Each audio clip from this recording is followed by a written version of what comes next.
방송에서 제공하는 부동산 정보는 투자 판단에 대한 조언입니다. 방송에서 제공하는 부동산 물건의 가치, 가격 상승 및 가격 하락에 대해서는 방송사에서 보장하지 않습니다.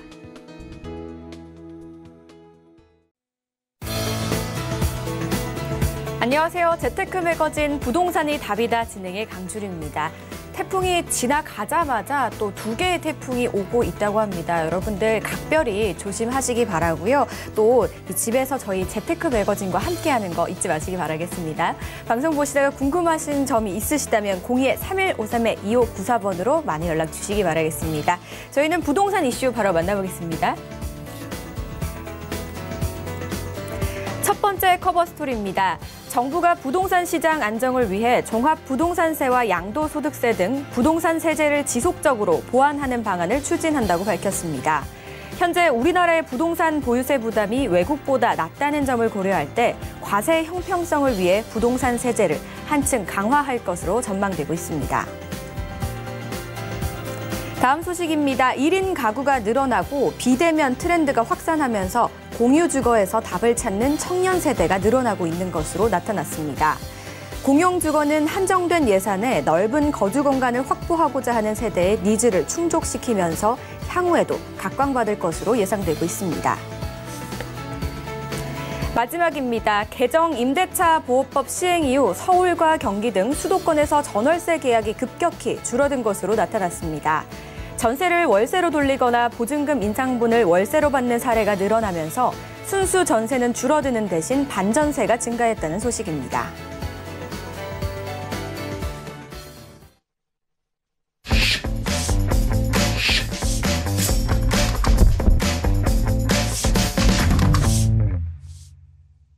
오늘 함께 하실 분 바로 만나보겠습니다. 알에셋 자산관리의 조민기 이사 자리하셨습니다. 안녕하세요, 이사님. 네, 안녕하세요. 네, 오늘도 잘 부탁드리도록 하겠습니다. 저희 가장 먼저 역시나 강의 들어봐야 될 것 같은데요. 자, 임대차 3법 시행이 좀 한 달 정도가 지났는데요. 이 30일 동안 시장에는 과연 어떤 변화가 좀 있었을까요?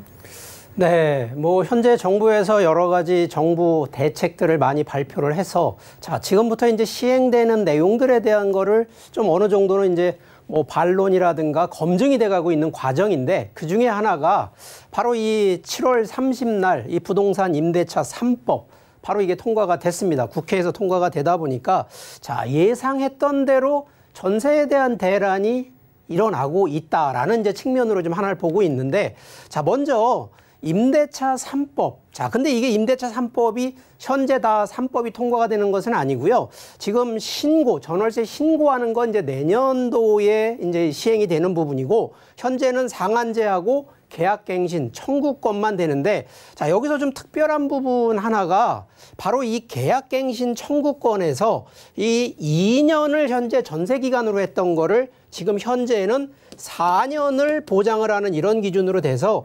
실제 임차인 입장에서는 2년보다는 4년을 더 연장을 하는 거기 때문에 충분히 더 메리트는 있긴 합니다만 이 부분에 대한 부분이 이제 가장 큰 또 하나의 맹점이 과연 집주인, 임대인과 임차인 간의 소송 분쟁, 결국 소송 분쟁이 더 많아질 거다라는 측면을 지금 예상은 또 하고 있는데 자, 그중에 자, 지금 7월 30일, 그러면 현재 9월 초긴 합니다만 시행 기준으로 30일, 딱 한 달이 지났는데 자, 시장 변화를 놓고 보니까 서울 기준 전세, 지금 현재 거래량을 놓고 보니까 8월 달에요, 아주 급감을 했습니다.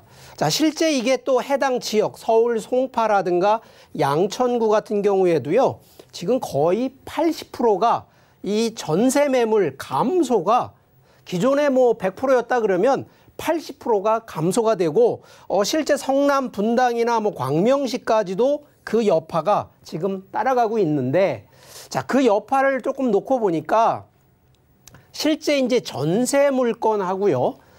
반전세 물건.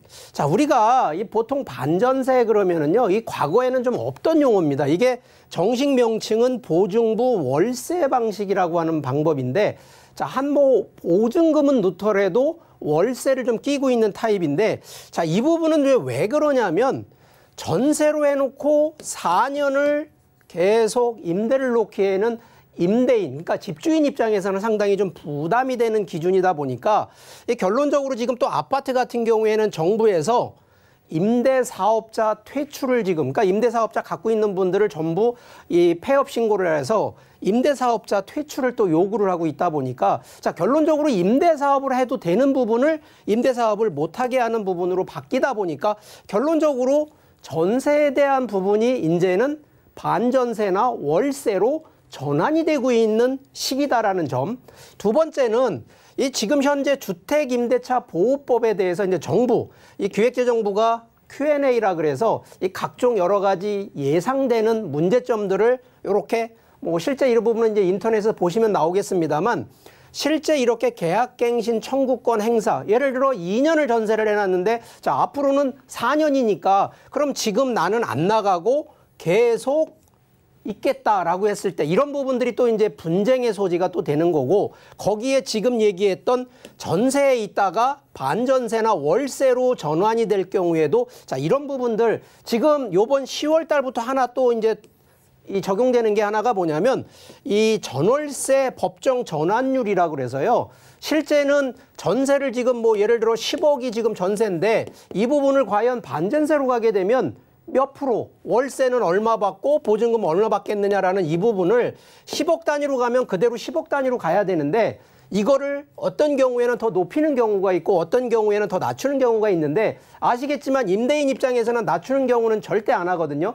그래서 국가에서 법으로 보장하고 있는 이 전환율을 기본 예를 들어서 전에 같으면 한 4%대 정도였는데 자, 지금 이게요 2.5%로 확정이 돼가지고 자, 과연 근데 이 부분도 수치상으로는 맞게 적용이 되겠습니다만 실제 적용되는 케이스에서는 자, 이 부분도 분쟁의 소지가 많다라는 얘기를 좀 드리고 싶고요. 자, 그래서 결론적으로 지금 정책 포인트를 좀 얘기를 하다 보면 자, 임대인, 집주인 입장에서는 좀 부담되는 것이 첫 번째가 임대기간 4년, 거기에 전세 상한제, 이제 전세를 함부로 5% 이상은 못 올리게다 보니까 이 과연 내 집을 가지고 임대 사업이든 임대 수익 올리는 부분이 이제는 불가능해진다라는 측면에 상당한 부담을 갖고 있다라는 거. 또 반대, 임차인 입장에서는요, 지금 월세 전환으로 가다 보니까 뭐 최근 코로나 때문에 여러 가지 소득도 상당히 지금 떨어지고 있는데 자, 월세 전환, 뭐 반전세가 됐던 월세가 됐던 매달 나가야 되는 이 비용 증가가 또 이것도 부담이 되는 그래서 세입자 입장에서는 이런 부분 거기에 하나가 집주인이 아니다 보니까 이게 실제 개인 이 분쟁 이게 결국은 민사소송으로 갈 수 있는 부분이 상당히 많거든요. 그러니까 굳이 과거에 없었던 바로 이러한 분쟁 소지가 솔직히 임차인 입장에서는 점점 더 커진다라는 부분. 여기 하나 더 있는 것이 뭐냐면 이 안정된 전세에 대한 전세 매물이 이제 없어지기 때문에 이 과연 이제 월세 매물로 계속 물건을 찾는다는 게 결국은 내가 거주할 집이 점점점 또 줄어들 수 있다라는 측면이고요. 자, 이 부분은 이제 공급자 입장에서 한번 또 살펴보니까 최근에 이제 법인 임대하는 부분이 이제 법인에 대한 여러 가지 세금이나 이런 부분을 확대를 하다 보니까 이제는 법인으로 임대하는 임대사업자가 상당히 많이 또 줄어들고 있습니다. 아직까지는 그 후유증은 없습니다만 이 부분은 내년 2021년도 정도 되면 그때 아마 통계치가 좀 나올 걸 같긴 합니다만 이런 부분 떨어져 있고요. 최근에 정부가 뭐 3만 호, 뭐 12만 가구 공공임대 확대하겠다라고 해서 여러 가지 발표는 좀 해놓긴 했습니다만 자, 이 부분도 앞으로 3년에서 4년 정도 뒤의 얘기거든요. 자, 그러면 현재 기준으로 금년, 내년, 내후년까지 놓고 보면 이 부분에 대한 부분도 이 공급에 대한 부분 상당히 좀 문제가 되는데 자, 이 부분 현재 전세 물량 당연히 감소되고 있는 거 지금 3개월의 통계치적으로 30일을 지나봤는데 통계치적으로 이게 나오고 있고요. 반전세나 월세 물량이 증가를 하는데 이 중에 변화가 하나가 뭐냐면 워낙 지금 뭐 다주택자에 대한 규제를 정부가 하다 보니까 기존에 갖고 있던 아파트 이제는 임대 안 놓고 본인이 들어가서 실거주 하겠다 그래서 실거주 전환율이 상당히 높아지고 있습니다. 그러다 보니까 실제 전세 매물 당연히 떨어질 수밖에 없다라는 얘기고요. 자, 임대 시장. 자, 이 부분이 가장 제가 볼 때 큰 문제입니다. 실제 해외 선진국이나 다른 나라들 보면요. 임대 시장이 상당히 크거든요. 근데 지금 우리나라는 거꾸로 부동산 가격을 잡는다라는 부분 때문에 임대 시장이 지금 축소되고 있다라는 거. 요게 오늘만의 문제가 아니라 분명히 이거는 5년 단위 계획을 한번 정부에서도 생각을 하셔서 충분히 임대 시장은 확대하는 쪽을 놓고 보시면 충분히 좀 정책상에 도움이 될 거라고 보고요. 당연히 임대차 분쟁 확대가 되기 때문에 아마 요번에 변호사분들이요. 부동산 소송에서 특히 임대차 관련된 소송, 금년도도 그렇습니다만 내년도에 아마 이 부분이 소송건이 상당히 증가할 거다라는 거 예상을 좀 하기 때문에 자, 이게 과연 정부에서는 이 임대차 보호법, 누구를 위한 임대차 보호법인지 한 번 정도 지금은 물론 아직은 시기적으로는 조금 짧습니다만 한 번 정도는 더 세심한 정책을 검토해 주시기를 바라겠습니다. 네, 전월세 거래량도 좀 눈에 띄게 줄었고요. 기존의 전세가 월세나 보증보월세로 좀 바뀌고 있는 추세인 것 같습니다. 아무쪼록 임대 시장이 좀 확대되기를 기대해 보도록 하겠습니다. 혹시나 또 강의 내용에 대해 궁금하신 점은 02-3153-2594번 활짝 열어놓을게요. 많은 전화 주시기 바라겠습니다. 저 이번에는 재테크 리포트 사례 만나보는 시간입니다. 화면을 통해 만나보시죠. 오늘의 투자 사례입니다. 경기도 가평에 거주하고 있는 55세 직장인입니다. 2014년 가평군 설악면의 다가구 주택을 매수한 사례인데요. 임대 수익뿐만 아니라 시세 차익까지 기대하셨던 투자자분입니다. 투자 금액은 당시 1억 6천만 원이었고요. 현재 시세는 14억 5천만 원입니다. 네, 50대 분의 사연이었습니다. 이분은요, 임대 수익뿐만이 아니라 시세 차익, 투자 목적까지 두 마리 토끼를 좀 원하셨는데 결과는 좀 어땠는지 궁금하네요. 네, 자, 이분 같은 경우 서울에 거주가 아니고 실제 또 투자한 내용도 바로 본인이 살고 있는 이 경기도 가평이신데 바로 이 가평 설악면의 이 다가구 주택, 뭐 요즘 뭐 다주택자로 인한 규제 때문에 상당히 좀 고민을 했었는데 자, 이게 2014년도에 매수를 하셨고요. 그때 이제 요 매수하셨던 실투자 금액 기준으로 1억 6천만 원대고 현재가 한 14억 5천. 자, 제가 볼 때는 아마 주택 하나가 아니라 이 통으로 된 아마 건물인 것 같은데 한번 실제 사례를 한번 살펴보겠습니다. 역시나 이 통건물입니다. 다가구 주택인데 대지가 한 80평대. 그래서 지금 이 위치가 설악면에 위치를 하고 있는데 자, 위치를 한번 놓고 보면 바로 이 북한강을 끼고 있는 자, 이게 바로 이제 강변을 끼고 있는 뭐 요즘 말하는 레저 쪽 특히 우리가 보통 이제 여름철에 성수기 때 많이 할 수 있는 레저 숙박용으로 아마 검토를 좀 하셨던 것 같은데 자, 매수가가 4억 1,100만 원인데 자, 대출 이때 당시에도 뭐 대출을 상당히 요즘이야 좀 어렵습니다만 대출 끼고 들어가다 보니까 금액대를 좀 하는데 자, 가장 중요한 게 바로 이 대지 80평대의 지상 5층짜리인데 자, 이분 이거 그냥 매수해 놓고 가만히 놔두신 게 아니라요.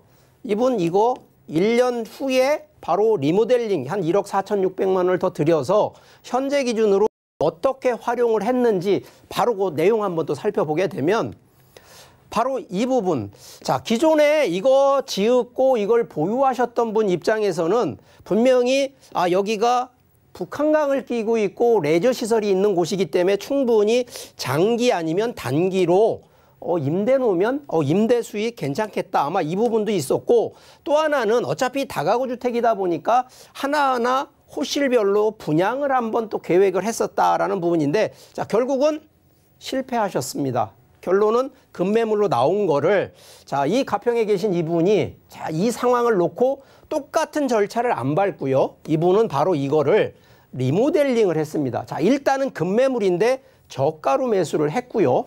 두 번째는 리모델링을 했는데 자, 앞에 있는 사례처럼 그냥 임대를 혼자서 임대 놓는 게 아니라 바로 여기 같은 경우에는 임대를요. 바로 인접해 있는 휴양시설에 있는 전문업체하고 조인을 해서 바로 임대 쪽으로 같이 맞춰놓은 거죠. 자, 그래서 결국은 이 부분은 2014년도에 매수를 하고 1년 뒤에 리모델링을 통해서 2016년 이후에 연 단위, 1년 단위 임대 계약으로 통임대를 하셨다는 게 전 소유자하고 좀 대비되는 내용이고요. 자, 이 내용이 실제 지금 이렇게 리모델링을 꾸며놨습니다. 그리고 내부도 상당히 우리가 보통 펜션이라고 하는 뭐 요즘은 이제 워낙 레저 쪽의 숙박시설이 아주 다양한데 자, 이때 2014년, 2015년만 해도요, 우리가 보통 이제 강변에 이 물놀이 시설들이 그때만 해도 많이 안 됐었는데 지금이야 이제 여름철 되면 상당히 이 주말에 놀러 가시는 분들이 상당히 선호하는 동네다 보니까 이렇게 오니까 상당히 임대를 또 잘 하셨는데 자, 이 부분에 대한 한번 분석을 좀 일단 해볼게요. 실투자금 지금 기존의 매수가 대비 대출을 적용하다 보니까 1억 6천이 실제 매수가시고요. 자, 리모델링 1억 한 4,500만 원 정도 들어서 실제 총 들어간 게 한 3억 500만 원 정도 됩니다. 자, 그런데 이분이요, 이거를 어떻게 이제 운영을 하셨냐면, 자, 바로 인접해 있는 레저 운영 회사에다가 1년 단위 임대 수익 6천만 원으로 연 단위 통임대로 해서 자, 이 부분은요, 한 달에 한 얼마 정도 나오냐면 월 500만 원. 자, 그런데 이 부분이 보증금이 5천만 원을 껴놓고 매달 500만 원씩. 근데 이게 매달 받는 월세가 아니고요. 1년치에 6천만 원을 받아놓고 관리도 이 해당 레저 운영회사가 하다 보니까 그만큼 좋은데 자, 과연 이분이 이걸 처음부터 알고 갔을까? 아닙니다. 바로 여기서 이제 이 자산관리 팁이 중요한 부분이 자, 이 위치 자체의 입지 선정. 첫 번째는 바로 위치가 그러한 내가 이렇게 운영을 하는 결과를 이쪽이 제대로 되겠느냐라는 거를 먼저 검토를 하신 거고요. 두 번째는 과연 운영을 본인이 조금 비용을 아끼려고 하다 보면 투자하신 본인이 직접 관리하시고 직접 운영하려고 하십니다. 자, 그런데 이분은요, 오히려 더 그 부분을 전문가 업체한테 오히려 위탁을 하거나 그런 데하고 조인을 해서 관리까지 넘기는 좀 요즘 말에서는 전문 경영인이라 그럴까요? 이런 쪽으로 좀 위탁하는 쪽으로 갔다는 게 조금 더 앞서가 계신 분이고 마지막으로 자, 아직까지 이분 이거 매도 안 하고 있습니다. 이유는요, 처음에 사실 때는 분명히 이거 다가구 주택입니다. 주택인데 자, 현재는요, 이거 어떻게 바뀌었냐? 바로 이 건축물 리모델링을 통해서 건축물 용도별을 이거 근린생활로 바꿔버렸어요. 근린생활은요, 상감한 근린생활이 아니라 이거는 숙박시설로 바꿔놓으니까 아시겠지만 주택이 아니거든요. 그러니까 이분 지금 이거 처음에는 주택으로 사셔서 분명히 다주택자의 규제에 걸려야 되는데 현재는요, 규제하고는 전혀 이건 상업용이기 때문에 그러다 보니까 월세 받아야 되고요. 자, 자본이 14억 5천만 원으로 지금은 자산이 커 있다는 거죠. 그러다 보니까 이분은 매도 차익까지도 지금은 아직 매도를 안 했겠습니다만 매도 차익까지도 감안한다 그러면 임대 수익과 시세 차익을 두 마리 토끼를 어떻게 보면 같이 잘 잡으셨는데 자, 이게 근데 항상 그렇습니다. 지금 뭐 코로나 때문에 레저라든가 이런 부분들이 좀 많이 또 급감을 하는 건 사실이거든요. 자, 이럴 때 또 이제 이런 부분을 어떻게 운영을 할 거냐라는 이런 방법적인 거 제가 볼 때 이분 분명히 또 방법을 찾는 분입니다. 자, 우리 실제 부동산 투자하시는 분도요, 오늘 단기 투자해서 바로 시세 차익 보겠다라는 이 잠깐의 이런 생각은 조금 접으시고요. 하나를 사놓고 따라 보더라도요, 시세 차익을 보는 게 아니라 어떻게 이렇게 운영 관리 단계에서 어떤 전략으로, 그래서 플랜 A가 있고 플랜 B가 있고 플랜 C가 있는데 바로 이러한 자산 관리 컨셉 반드시 검토하시라는 얘기 드리고요. 자, 이런 점 당연히 우리 뭐 시청하시는 시청자분들 입장에서는 전문가가 아니시기 때문에 이런 부분들 혹시라도 또 저러한 과거에 저런 물건 또 보유하고 있는 분들 입장에서도 어떻게 운영하면 좋을지 궁금하시지 않습니까? 전화 주세요. 저희가 그럼 한번 상담을 좀 일일이 다 해드릴 테니까 궁금하시거나 또 앞으로 투자하는데도 이런 자산 관리 어떻게 하는지 뭐 당연한 상담이 필요하신 분들 전화 주시면 제가 1대1로 상담해 드리도록 하겠습니다. 네, 결론은 성공적인 사례였습니다. 입지와 건물의 장점을 좀 잘 활용해서 운영을 하셨던 것 같아요. 이런 부분들 좀 참고해 보시면 좋을 것 같고요. 그리고 1대1 자리가 또 있다고 하셨잖아요. 바로 설명드리겠습니다. 부동산 재테크 상담 무엇이든 물어보세요입니다. 자, 시간과 장소는요. 전화 후에 협의를 하시면 되는데요. 02-3153-2594번으로 예약 후에 참석해 주시기 바라겠습니다. 이번 순서는 현장 포커스입니다. 저희 첫 번째 지역 바로 만나보겠습니다. 평택 고덕 신도시 중심 상업지구에 위치한 분양상가입니다. 시세는 3억 2,300만 원에서 3억 2,800만 원으로 형성돼 있습니다. 네, 첫 번째는요. 고덕 신도시를 한번 가볼게요. 그중에서도 중심 상업지구에 위치한 분양상가라고 하는데요. 일단 중심 상업지구라고 하니까 왠지 이 풍부한 유동인구가 좀 상상이 가는데요. 어떤가요, 이사님? 네, 자, 첫 번째 현장 포커스, 자, 평택입니다. 뭐 워낙 평택하면요, 전국 기준으로도 가장 개발 수요라든가 핫한 동네 하면 평택이라고 항상 얘기를 해왔는데, 그 중에 안에서도 바로 이 국제 고덕 신도시의 중심 상업지구에 있는 바로 이 분양 상가입니다. 자, 여기 위치를 한번 좀 살펴보면, 자, 여기 이 전체가 고덕 국제 신도시인데 전체 면적 기준으로 524만 평, 상당히 넓은 곳인데, 자, 이게 둘로 나눠져 있어요. 같은 신도시 안에 바로 여기 삼성전자가 무려 120만 평, 지금 공장이 운영되고 있는데 바로 524만 평 중에 120만 평이 삼성이 지금 들어가 있고요. 바로 여기 이 부분이 신도시인데 바로 404만 평입니다. 자, 그 안에 과연 신도시면 모든 다 주거지역 아파트 아닙니다. 이 안에 상업지역인데 바로 삼성전자 바로 앞에 바로 위치하고 있는 곳이 이곳에 있는 분양상가라는 점. 자, 여기에 그러면 이렇게 넓은 신도시, 400만 평이 넘는 신도시에 그럼 상가시설이 딸랑 가운데 하나? 아닙니다. 지금도 여기 보시면요, 이 상가시설이 이렇게 많습니다.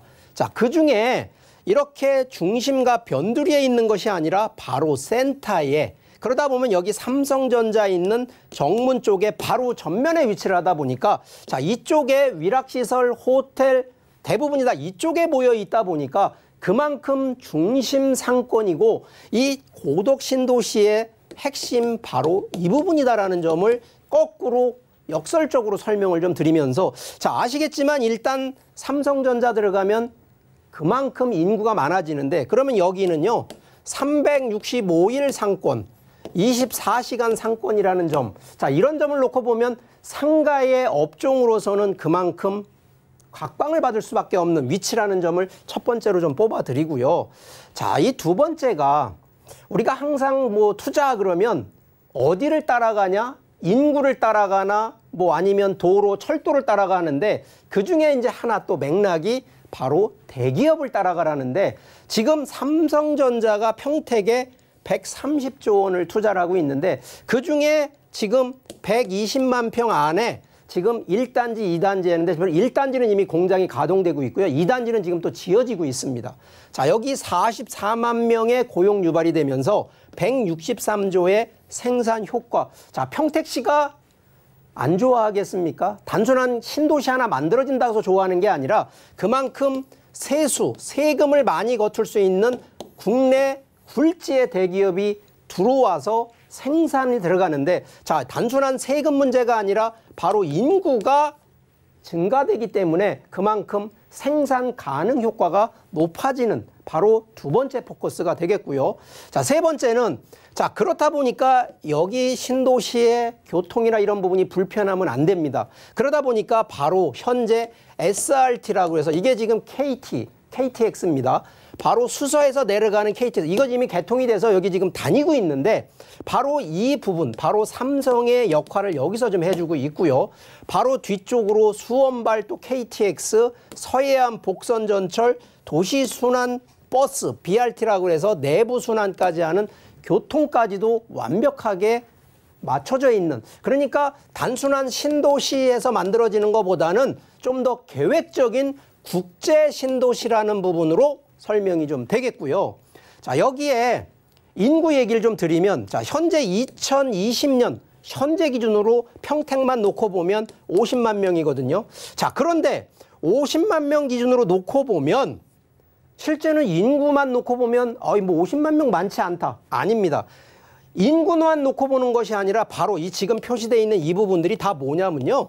산업단지입니다. 그만큼 경제활동을 할 수 있는 공장이나 기업체들이 이렇게 많이 분포를 하고 있는데 그 안에서도 삼성전자가 그 안에 120만 평이 또 들어가 있다 보니까 단순한 인구가 아니라 경제를 활성화시키는 인구가 더 증가하는 곳. 아마 우리나라 지금 전국 기준으로 보면 평택만큼 이렇게 경제활동 인구 높은데 없다라는 점을 한번 반증을 좀 해놓은 거고요. 자, 여기에 자, 오늘 이 첫 번째 현장 포커스는 상가, 분양상가거든요. 자, 그런데 한번 이 주변에 있는 신도시, 광교 신도시나 위례 신도시, 동탄 이 신도시를 놓고 보더라도요. 자, 이 안에 분명히 주거지역, 상업지역 다 분포가 돼 있는데 상업지역으로 놓고 보면 상업이 그만큼 상가를 얼만큼 넣어야 되는 비율이거든요. 자, 그런데 고덕신도시 제일 작습니다. 4.2%. 자, 여기 광교만 해도 4.9%고요. 위례만 해도 8.1%가 상가가 들어갑니다. 그럼 전체 100% 중에 4.2%라 그러면 고덕신도시가 500만 평이 넘는데도 그만큼 상업 비율이 상당히 적기 때문에 그만큼 희소성, 당연한 얘기입니다. 상업은 그만큼 많은 상가가 들어와서 경쟁하는 데가 아니라 독점적인 위치가 가장 중요한데 그만큼 면적은 넓고 인구는 많은데 상가시설이 그만큼 희박하고 희소하다 그러면 그만큼 프리미엄 높아질 수밖에 없다라는 점 강조 드리겠습니다. 네, 장점이 너무 많아서 정리하기가 좀 쉽지가 않네요. 자, 일단 삼성전자 산업단지를 좀 도보권이어서 이렇게 기본 수요층은 가지고 가고요. 그리고 상가를 중심으로 좀 동그랗게 수요층이 둘러싸여 있는 것 같습니다. 또 신도시니까 교통 호재는 뭐 말할 것도 없는 거 여러분 다들 알고 계실 거고요. 이렇게 희소성을 가지고 있는 고덕 신도시의 상가, 시세는 좀 어떻게 형성돼 있을까요? 네. 자, 이 첫 번째 현장 포커스 고덕 신도시에 있는 분양 상가인데 자, 일단 한 개 호실 기준으로 자, 오늘 이 지금 현재 현장 포커스 같은 경우에는 3억 2,300에서 3억 2,800만 원 정도의 시세인데 자, 이 부분이요. 지금 현재 여기는 6층짜리 건물에 단순하게 그냥 뭐 편의점이다 뭐다 이런 것만 들어가는 게 아니라 여기에는요. 위락시설뿐만 아니라 호텔까지도 들어가는 결국은 인구가 아무래도 상권화되고 있는 인구가 모이는 동네에 바로 오늘 이 현장 포커스는 3층에 있는 부분이거든요. 자, 현재 요 해당 호실 기준으로 놓고 보면 보증금 3천만 원에 월 150만 원인데 자, 주택하고는 다르게 대출이 1억 6천이 이게 거의 확정적으로 나오는 부분이고요. 자, 이 안에는 요즘은 뭐 기업체 특히나 이걸 짓는 업체에서요. 이 중간에 내는 이런 부분들을 또 무이자로 해주는 또 이런 혜택까지 있다는 점. 그러면 대출하고 보증금 적용했을 때 실제 그럼 내 돈, 내 들어가는 자금 한 1억 3천만 원대 충분히 가능하다는 점이거든요. 그래서 고덕국제신도시에 그것도 삼성전자 정문 쪽 앞쪽에 중심상업지역에 있는 바로 분양 상가 1억 3천만 원대 가지고도 투자할 수 있는 기회이기 때문에 자, 이런 점 면밀히 한번 꼼꼼히 따져보시고요. 가장 중요한 부분 뭐 제가 암만 설명 잘해서 드리는 게 아니라 반드시 또 현장 체크하시면서 투자 검토해 주시길 바라겠습니다. 더 궁금하신 부분은 02-3153-2594번 전화 주시기 바라겠습니다. 다음 지역도 바로 만나볼게요. 경기도 광주시 곤지암, 경강선 곤지암역 인근에 위치한 시세는 2억에서 2억 1천만 원으로 형성돼 있습니다. 공기 좋고 물 맑은 곳으로 한번 떠나볼까요? 경기도 광주입니다. 이곳에서 만나보는 타운하우스 기대가 되는데요. 바로 소개해 주시죠. 네, 두 번째 현장 포커스는 힐링이 있으면서 또 건강을 생각할 수 있는 주택인데요.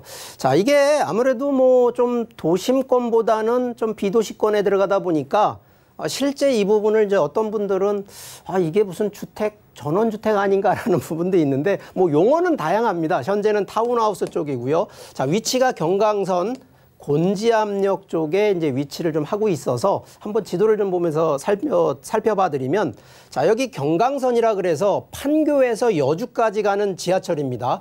이 경강선의 곤지암역에 이제 위치 바로 인접해 있는데, 이 가장 중요한 부분이 이 교통도 지하철도 있습니다만 바로 이 주변에 이 곤지암 리조트라든가 뭐 파인 리조트, 지산 리조트 같은 여러 가지 레저 시설, 그러면서도 힐링을 할 수 있는 곳, 그러면서 그 안에 여러 가지 교통이 이제 일단 지하철만 있는 것이 아니라 바로 이 중부고속도로, 영동, 제2영동고속도로 다 있다 보니까 서울권에서요 불과 30분대, 그리고 판교나 분당권에서도 20분대, 여기에 바로 용인시청이 바로 뒤쪽에 있긴 합니다만 용인권은 10분대. 자, 이러면 혹시라도 서울이나 판교 분당에서 출퇴근하시는 분들 어렵지 않습니다. 오히려 서울에 이 출퇴근이 1시간대 막 걸리는 이런 부분보다는 오히려 더 교통면이 더 좋다라는 측면을 설명드리겠고요. 여기에 이제 제가 힐링 얘기를 좀 드렸던 이유는 바로 이 주변 뺑 돌라서요. 정광산, 마락산, 태화산, 미역산 다 산입니다. 이게 중요한 거는 공기청정, 특히나 지금 코로나 상당히 좀 위험하지 않습니까? 결국은 이렇게 공기 좋은 곳에서 바로 이 청정 자연 입지에 거주하시는 분들, 그래서 조금 더 건강을 생각하시는 분들 입장이라 그러면 당연히 추천을 좀 드린다라는 거고요. 자, 여기 뭐 광주 그러면 뭐 기본적으로 조금 더 시골이니까 뭐 나중에 이거 사놓으면 뭐 문제되지 않나? 안 그렇습니다. 자, 이것도 투자의 하나로 연장을 한다 그러면, 자, 여기 집가 상승률 이것도 통계치입니다. 2019년도 전국 기준으로 놓고 보면 서울, 세종, 다음이 또 이 경기도 광주입니다. 그만큼 가격대가 좀 많이 올라갈 수밖에 없는 그런 곳이고, 또 하나가 뭐 아파트 기준만 가격 올라간다 아닙니다. 주택가격 기준으로 놓고 보더라도, 자, 2020년 금년도 4월달 기준으로 보니까 오히려 서울 쪽은 정부의 다주택자 이런 부분을 잡다 보니까 오히려 조금 일반 전원주택이라든가 일반 주택 기준으로는 좀 감소하고 있는데, 경기도 수도권 쪽이 오히려 토지와 주택을 같이 끼고 있는 쪽이 더 상승하다라는 측면을 좀 한번 설명을 드렸고요. 자, 여기에 지금 뭐 경강선이 들어가서 운영이 되고 있습니다만 그거 말고도요. 자, 수서 여기도 지금 KTX가 지금 이미 만들어져 있는데, 수서에서 경기도 광주까지 들어가는 광주 복선전철. 자, 근데 이게 지금 아직 착공은 아니고요. 예비 타당성이 지난해 2019년 7월 달에 통과가 됐으니까 결론은 이것도 한 6년, 5년에서 6년 정도면 이것도 공사, 개통이 된다라는 측면을 드리고요. 바로 옆쪽으로요. 지금 뭐 세종시 행정수도 옮기는 거 상당히 이슈화되고 있는데, 바로 이 옆으로 바로 이 서울 세종 간 고속도로, 이게 지금 옛날 제2 경부고속도로거든요. 이런 부분도 지금 계획이 되어 있고, 뭐 주변 자체가 이미 리조트 시설, 사계절 놀이가 다 들어가 있는 동네가 바로 이 동네. 그러면서도 자, 가격도 비싸면 안 되죠. 생활비용 당연히 저렴해야 되고요. 은퇴 당연합니다. 이런 데를 찾으셔야 되는 거고요. 여기에 가장 중요한 거, 혼자서 외롭게 사시는 것보다는 같이 공동체식으로 사는 그런 주택이다 보니까 보안이나 공동으로 활용할 수 있다는 점 강조드리겠습니다. 네, 자, 저렴한 시세와 또 돈으로도 살 수 없는 맑은 공기, 그리고 교통 호재가 굉장히 매력적으로 느껴진 타운하우스였는데요. 시세 바로 만나보겠습니다. 네, 자, 오늘 이 두 번째 현장 포커스, 바로 이 힐링하는 주택. 자, 이게 주택 기준으로 보면 방 3개에 화장실 2개. 자, 한 30평대 정도 됩니다. 자, 2억 원에서 2억 1천만 원 정도 됩니다.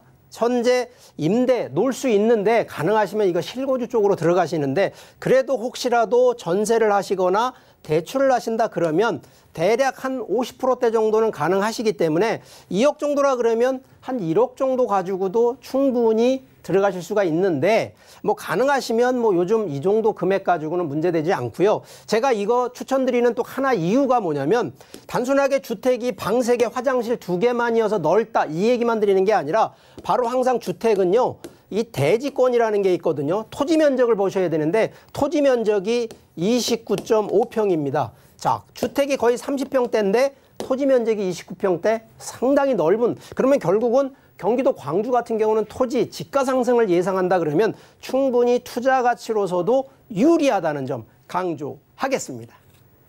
여러분은 지금 재테크 매거진 부동산이 답이다와 함께하고 계신데요. 저희 방송에서 제공하는 정보는 투자 판단에 대한 조언일 뿐 해당 부동산의 가치와 수익률을 보장하지 않는다는 점 기억해 주시기 바라겠습니다. 다음 지역도 바로 만나봅니다. 경기도 양평군 단월면 산음리에 위치한 전원주택 토지입니다. 시세는 9,500만 원에서 1억 원으로 형성돼 있습니다. 이번에는 또 다른 청정 지역으로 가보겠습니다. 바로 경기도 양평에 위치한 전원주택 토지인데요. 자, 여기는 어떤 매력을 좀 가지고 있을까요? 네. 자, 세 번째 포커스는 주택이 아닙니다. 전원주택을 지을 수 있는 토지입니다. 자, 그런데 위치가 양평입니다. 자, 이것도 한번 뭐 지도를 좀 보면서 아예 구체적으로 설명을 좀 해드릴게요. 자, 양평하면은 뭐 서울권에서 아주 가깝게 위치를 좀 하고 있는데, 자, 여기 가장 가까운 데가 용문산, 유명산입니다. 바로 옆에 산음 자연휴양림 바로 뒤쪽에 위치를 좀 하고 있는데, 자, 여기 서울에서 서울 양양간 고속도로를 타고 가시다 보면 설악 인터체인지에서 들어가시는 게 가장 좀 가깝기 때문에, 자, 여기 서울에서 불과 한 40분대면 다 진입이 다 되는 부분이기 때문에 1시간 이내면 뭐 서울 출퇴근 어렵지 않다는 부분이고요. 뭐 바로 옆쪽으로 보면 이 리조트 시설 비발디 파크가 또 위치를 하고 있어서 뭐 휴양시설로서는 또 충분히 갈 수 있고요. 워낙 청정자연 입지에 저평가된 곳이다라는 점 한 번 더 이제 입지 설명을 해드리고요. 자, 이 토지를 한번 딱 살펴보면, 자, 이미 여기 아무도 없는 그런 토지가 아니고요. 이미 앞쪽에는 뭐 펜션도 들어가 있고요. 이렇게 주택들이, 그러니까 하나의 좀 마을 단위 구성으로 지금 만들어지고 있는 곳이기 때문에 뭐 지금 부지를 사놓으셔서 바로 신축도 가능하신데, 가능하면 뭐 전원주택 부지를 미리 선점을 하셨다가 뭐 예를 들어서 은퇴, 그러면 5년이나 10년 뒤에 나 이런 데 들어가서 사시겠다, 이런 용도로 하시기에는 가장 안성맞춤인 토지라는 점 설명을 드리고요. 자, 이미 여기 10개 필지로 전원주택 부지가 되어 있는데 이미 이렇게 주택들은 이미 들어가 있습니다. 근데 안 들어가 있는 부분들을 요번에 한번 검토를 하시기 때문에, 혹시라도 이런 부분 토지기 때문에 주택수하고는 전혀 관계가 없어요. 이 소위 세금 문제라든가 주택 규제 전혀 관계가 없기 때문에 혹시라도 자녀 증여용으로도 한번 생각을 해보시면 이런 부분도 충분히 검토 가능하다는 점 설명드리고, 자, 양평 얘기를 하면 워낙 양평은 청정자연지구고 또 북한강 뭐 이런 부분이 껴있다 보니까 함부로 개발이 좀 안 됩니다. 자, 그런데 2030 양평군 기본계획을 놓고 보면 바로 여기 단월면이거든요. 바로 용문 뒤쪽에 있는 단월면에 위치한 곳이다 보니까 이렇게 지금 경의중앙선 역세권, 국도 6호선, 6차 산업 균형 발전, 이 계획들이 상당히 좀 많은 동네입니다. 물론 서울 도심권 대비했을 땐 약간의 좀 이 개발에 대한 부분이 떨어질 수밖에 없지만 충분히 지역생활권으로 부각시키고 있는 지역이라는 점을 꼽을 수가 있겠고요. 자, 여기도 서울 특히 강남권, 바로 여기 송파의 양평간 고속도로, 자, 이거 지금 계획하고 있거든요. 그러면 양평까지는 이제 송파에서 직접 고속도로가 뚫리기 때문에 충분히 교통 더 좋아진다라는 얘기 드리겠고요. 자, 지금 어쨌든 이게 2023년 계획이 있기 때문에 뭐 제가 볼 땐 지금도 투자, 특히 토지 투자로서는 각광을 받을 수밖에 없다. 그러면서 국도 6호선 우회도로 이렇게 도로 계획되어 있고요. 바로 옆에 또 이러한 휴양단지 계획까지 있습니다. 결론적으로 뭐 인구가 들어가고 집가 상승이 될 수밖에 없는 곳이기 때문에 이런 점 제가 좀 추천을 드리니까 한번 검토를 바라겠습니다. 공기 좋은 광주와 양평을 좀 연달아 만나다 보니까 이 숲속에 와 있는 상상을 좀 하게 되는 것 같습니다. 저 이번에는 재테크 전략 한번 세워주시죠. 네. 자, 이 세 번째 포커스. 자, 이게 토지가 뭐 면적이 크다 아닙니다. 자, 요 정도 되면요. 대략 한 166평 정도. 자, 이거는 이제 도로 지분을 별도, 뭐 도로 지분 해봐야 한 12평 정도인데 이미 도로가 들어가 있습니다. 자, 그런데 한 166평, 옛날 면적 기준으로 160평대가 좀 넘는 게, 자, 9,500만 원에서 1억 원입니다. 자, 이미 이 부분이 주변에 거래되고 있는 시세 한번 조사를 해보니까 자, 3.3제곱미터 한 평 기준으로 65만 원에서 80만 원대 정도 되는데 자, 요거 기준 얼마냐? 이거 60만 원입니다.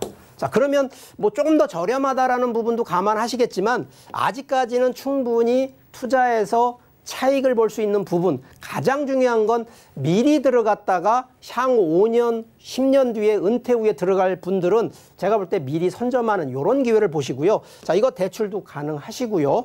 이게 지금 현재 실투자 기준으로 보면 한 5천만 원에서 6천만 원대까지 가능하시니까 아까 얘기했던 자녀 증여요. 자녀 증여 성인 기준으로 5천만 원 증여세 안 내지 않습니까? 이런 부분들 가능하면 증여세 안 내고도 하나 집어넣을 수 있는 컨셉 한 번 정도 이런 부분 검토하시기를 바라겠습니다. 전원주택 토지에 관심 있으신 분들 02-3153-2594번으로 많은 전화 주시기 바라겠습니다. 다음 지역도 바로 만나볼게요. 서울시 용산구 이촌동 용산정비창 재개발 1구역에 인접한 통건물입니다. 시세는 22억에서 22억 5천만 원으로 형성돼 있습니다. 이번에 서울 중심으로 다시 한번 돌아와 볼게요. 용산구 이촌동에서 만나는 통건물인데요. 자, 여기는 좀 많은 개발도 예정이 좀 되어 있는 걸로 알고 있어요. 희소 가치도 뛰어날 것 같은데요. 좀 어떤가요? 네, 자, 마지막 현장 포커스, 이 가장 또 서울에서 핫한 바로 용산입니다. 자, 그런데 이게 통건물입니다. 규모가 작지 않다는 얘기죠. 자, 위치가 바로 용산역 바로 밑에 용산정비창이라는 곳이 있는데 바로 그 밑에 재개발 1구역이 인접돼 있는 바로 지도 한번 좀 살펴보겠습니다. 자, 위치상으로 보면 바로 위에가 용산역이고요. 용산역 옆쪽으로 이 옛날 용산국제업무지구라고 하는 부분, 그리고 바로 밑에가 바로 정비창입니다. 자, 여기가 요번에 이게 공공임대를 임대 사업을 하겠다 그래서 정부가 발표한 곳이 바로 여기입니다. 자, 바로 그 밑에 쪽에 이촌동에 위치하고 있는 입지 물건인데 바로 이 옆쪽에는 민간에서 하고 있는 정비창 1구역 재개발이 또 지금 추진되고 있다는 점. 자, 용산하면요 워낙 뭐 호재거리가 워낙 크고 가격도 만만치가 않거든요. 자, 옆쪽에 용산 민족공원 아직 개발 진행하고 있어요. 자, 그런데 한남 뉴타운부터 해서 이 부분 용산에 지금 개발의 수요 이런 부분들 무궁무진하다 보니까 제가 볼 때 이 부분 자, 세 가지입니다. 향후에 어쨌든 이러한 입지 안에 들어가는 인접해 있는 곳이기 때문에 용도 상향에 따른 지가 상승 당연히 되고요. 주변 자체 대형 개발 호재가 당연히 따르기 때문에 시세 차익은 기본일 거고요. 거기에 주변 재개발에 따른 결국은 임대를 맞출 수 있느냐, 임대 수요에 대한 부분, 그래서 임대 수익까지도 놓고 볼 수 있는 바로 그런 입지라는 점을 강조드리고요. 자, 이게 2040 이제 서울 플랜이라고 하는 용산권 계획을 보면 아시겠지만 한양, 도성, 강남, 여의도, 영등포의 딱 중심 용산입니다.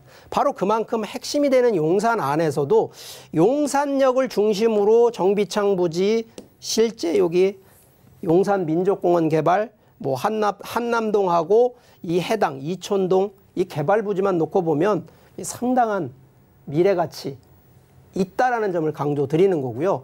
자, 여기에 조금만 더 이제 살펴볼 수가 있는 게 용산역 앞쪽에 정비창, 요게 국제업무지구인데 일부는 구간 옛날에는 하나로 통합 개발을 하려고 했다가 구간 지금 개발을 하고 있는데 바로 여기 정비창 이거 이제 국가가 공공임대 사업으로 정식으로 개발이 들어가고요. 바로 이쪽이 정비창 재개발 1구역으로 해서 이제 민간에서 이 부분이 들어가는 부분. 그리고 이쪽은 이미 이제 개발이 완료가 됐습니다. 이 재개발들이 용산역 앞으로 해서 이미 개발이 삼성 레미안이나 뭐 프로지오가 이미 다 들어가 있어서 이쪽 부분은 이미 개발이 끝났는데 바로 이태 부분이 이제 개발이 앞으로 진행될 곳이기 때문에 충분히 이 국제업무지구뿐만 아니라 정비창구역 개발이 들어가게 되면 그만큼 임대 수요는 점점 확대가 될 수밖에 없는 바로 이런 곳. 거기에 지금 얘기했던 서울시가 얘기했던 바로 주택공급 확대 방안 안에서 바로 용산 정비창 공급 확대가 들어가는데 자, 여기는 다른 지역하고는 좀 다르게요. 이미 도심 광역 지역지구로 되다 보니까 이거 실제 서울시가 아시겠지만 용적률 상향해서 50층까지 된다고 거의 저는 다른 지역은 좀 어렵다고 그러는데 용산은 분명히 이게 되거든요. 그럼 50층까지 들어가면 용산 당연히 개발 상당히 용적률 올라갈 수밖에 없는 동네 그런 부분이고요. 자, 여기에 지금 신분당선 계획되어 있죠. 여기에 지금 어쨌든 신분당선 기준을 용산까지 지금은 확장, 연장 구간으로 확대가 되기 때문에 용산 자체가 서울권의 중심이면서도 충분히 더 미래가치 측면에서는 가격 올라갈 수밖에 없는 동네다 보니까 자, 제 개인적인 입장에서는 상당히 지금 가격이 고점 아닌가라는 생각도 드실 수 있습니다. 자, 그런데 이런 부분을 좀 더 중장기적으로 놓고 보면 오히려 지금이 저점 매수할 수 있는 부분. 요번에 아시겠지만 강남권 안에서도 송파나 강남권 안에서도 이거 토지거래허가 묶어놨죠. 용산 정비창도 토지거래를 묶어놨죠. 자, 여기는요 일단 들어가시게 되면 실거주 하셔야 되는 조건에 함부로 이제 개발도 못하게 해놨어요. 자, 이런 규제를 해놓는 곳이 오히려 우리가 볼 때는 허점, 틈새다라는 점을 또 한번 강조를 하는 거기 때문에 자, 이런 부분들 자금 여력이 좀 있는 분들은 오히려 돈이 되는 지역에 더 하나, 그래서 똘똘한 한 채라는 얘기가 오히려 이런 측면에서 얘기를 좀 한다는 점, 그런 점을 좀 감안하신다 그러면 입지 측면이나 물건 측면에서 특히 이 현장 포커스 측면에서는 그런 점도 한 번은 반대쪽으로 한번 생각해 보시라는 점 강조하겠습니다. 네, 서울에서 가장 핫한 지역 용산입니다. 용산의 입지 호재 매력은 모두가 아실 거예요. 여기에 이 기대되는 미래 가치까지 갖춘 곳 이촌동입니다. 매매가는 어떻게 좀 형성돼 있을까요? 네, 자, 이게 건물입니다. 이 토지와 건물이 같이 돼 있는. 근데 이게 지하 1층에 4층짜리 건물이거든요. 실제 현장에 가서 보시면 와, 이게 멋있네라는 정도 느낄 정도인데 단 이게 건물이 조금 노후화돼 있습니다. 아시겠지만 용산 자체가 워낙 저평가, 저개발돼 있는 곳이니까 금방금방 새로 지어서 이 매매가 됐던 것들이 아니다 보니까 조금 오래된 노후된 건물이다라는 측면이고요. 자, 4층짜리 건물이 현재 시세 22억에서 한 22억 5천만 원 정도의 지금 이제 시세가 형성이 되어 있는데 자, 여기도 지금 이게 주택이다 보니까 보증금 3억 2,500만 원에 월 250만 원 정도 자, 지금 되어 있고요. 자, 여기에 지금 1층 같은 경우에는 이제 주인 세대가 거주를 할 수가 있기 때문에 자, 용산에 들어가시는 분 두려워하지 마세요.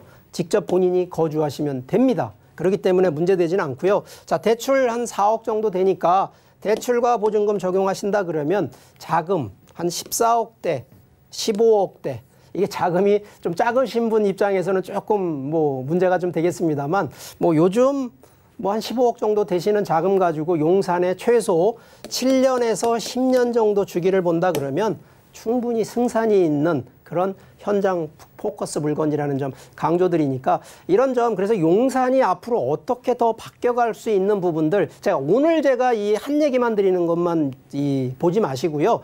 점점점 앞으로 정부가 또 어떤 정책으로 어떻게 변화되고 있는지를 지역적으로 잘 한 번만 이 시간대별로만 체크해 보신다 그러면 어느 지역, 특히 서울권에서 어느 지역이 계속 상승이 아닙니다. 어떤 데는 상승을 하지만 어떤 데는 또 하락하는 데도 있기 때문에 그런 점도 저희 또 서울경제 방송 계속 보시면서 꼼꼼히 체크하는 지혜를 바라시기를 바라겠습니다.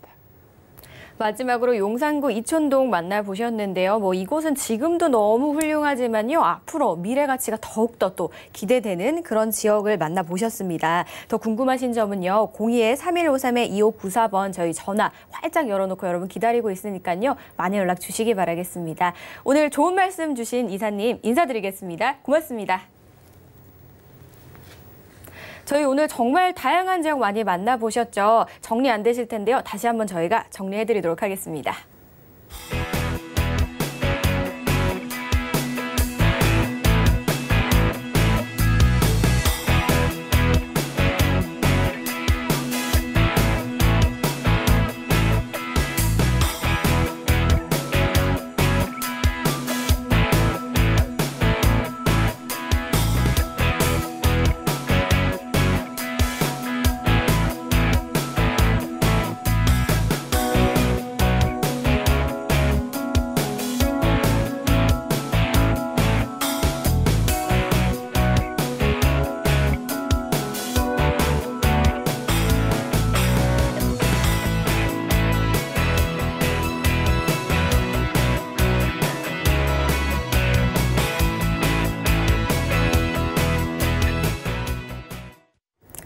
저희 방송에서 제공하는 정보는 투자 판단에 대한 조언일 뿐 해당 부동산의 가치와 수익률을 보장하지 않습니다. 재테크 매거진은요, 방송이 끝난 이후에도 서울경제TV 홈페이지에서 언제든지 다시 보기 가능하시고요. 상담 전화도 계속해서 열어놓을 테니까요. 많은 연락 주시기 바라겠습니다. 저희가 준비한 소식은 여기까지입니다. 시청해주신 여러분 고맙습니다.